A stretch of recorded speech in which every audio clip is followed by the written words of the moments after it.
the last skill that we want to practice in this section is making a graph of a log function. Okay, really, to generate the graph of a log function, there isn't an easy way to do it just using a table of values directly, so we're going to go about it in a little bit of a roundabout way, using the tattoo. Okay, are you sick of the tattoo yet? I told you it's important, right? So make sure to freaking remember it. Okay, alright, well, here we go. Let's think about an exponential function. F of x is equal to 2 to the x, right? With this, we remember that the domain is all real numbers. Okay, we can put in any value of x and get out a y value. The range actually ends up being, for this base graph, as 0 to infinity. And that's because we get a horizontal asymptote at the x-axis, which is the equation y is equal to 0. Okay, when we use the tattoo, remember that the x's and y's sort of change position. So what might you expect to have happen in the domain range and asymptotes of the corresponding logarithmic function? Call that g of x is equal to log base 2 of x. Well, it happens to be that the domain is 0 to infinity. Okay, and that actually matched what we were doing just a little bit ago in the equations, right? We said that whenever to check, we had to make sure that we had a positive number in there. And that's the domain, right? Range ends up being all real numbers, and instead of a horizontal asymptote, we end up getting a vertical asymptote at x is equal to 0. Okay, and so this idea also pops up because of inverse functions, and so you'll see that in pre-calc. Okay, so really, because of these properties, it gives us a nice way to make a graph.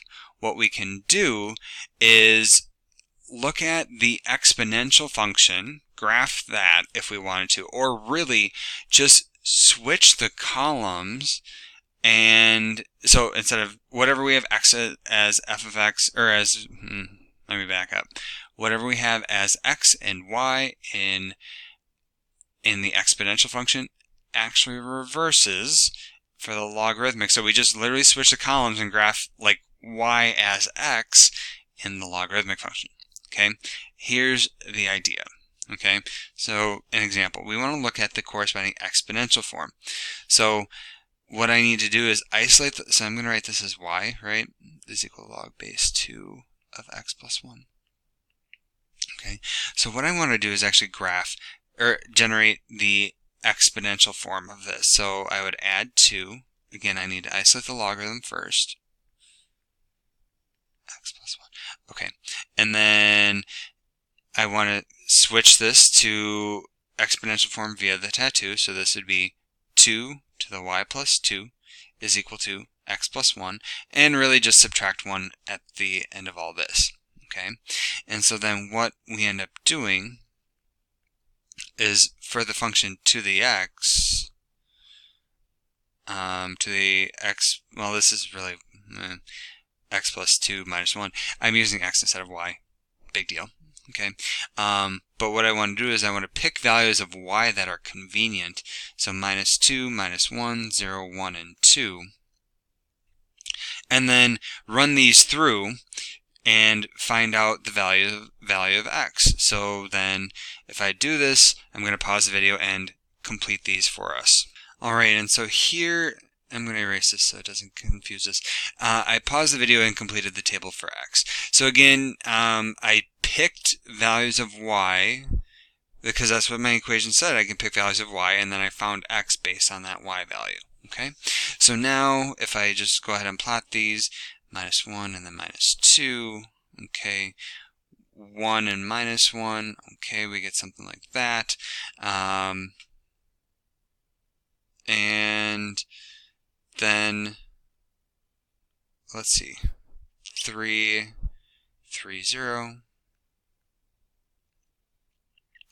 and 7, so that's 3, 4, 5, 6, 7, 7, 1, okay, and we're going to get something that looks like this. Now, I actually made a small error, which I'm going to describe here for you all in a second, okay, because you are likely to make the same mistake.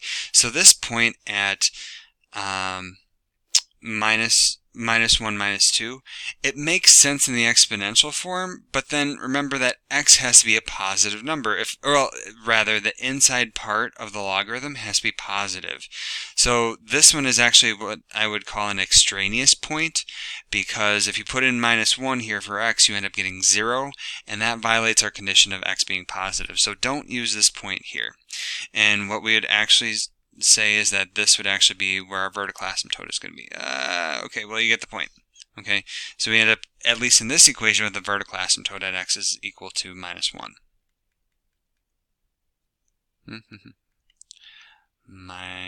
Equals minus 1. There we go. Okay. All big ideas here. Domain in range from our exponential, and switch from our exponential to our logarithmic function. Okay.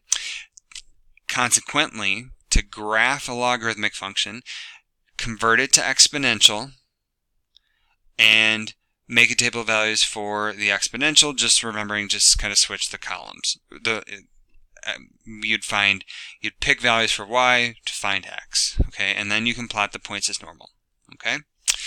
So that's the big idea. Now, the last thing I want to mention here quickly in this video is about the domain of a domain of a logarithmic function. We did say that the domain was 0 to infinity for this base function. Now, that's technically a little bit of a lie. Okay. The real big definition that came from when we were solving log equations was that the input of the logarithm must be greater than 0. So if we have something like this where it's, a big hot mess inside the logarithm, all we have to find the domain, we would actually say that that inside stuff is greater than 0. And in fact, if you wanted to say it was equal to 0, plus 1 over 2 equals 0, this is how you find your vertical asymptote. Okay, you would solve for x. Okay, when it's equal to 0. Okay, and so if we wanted to determine the domain of each of these, I'm going to ask you for the domain of g of z in a moment, but what I would do for this first one is just look at 1 minus 2x all over 3, and this has to be greater than 0, and I can solve this 1 greater than 2x over 3, and multiply by 3, divide by 2, and I get that 3 over 2 is bigger than x, meaning that the domain is going to be at least expressed in interval notation as minus infinity to 3 over 2, okay, with parentheses, okay. You have to find g of z in this quiz question.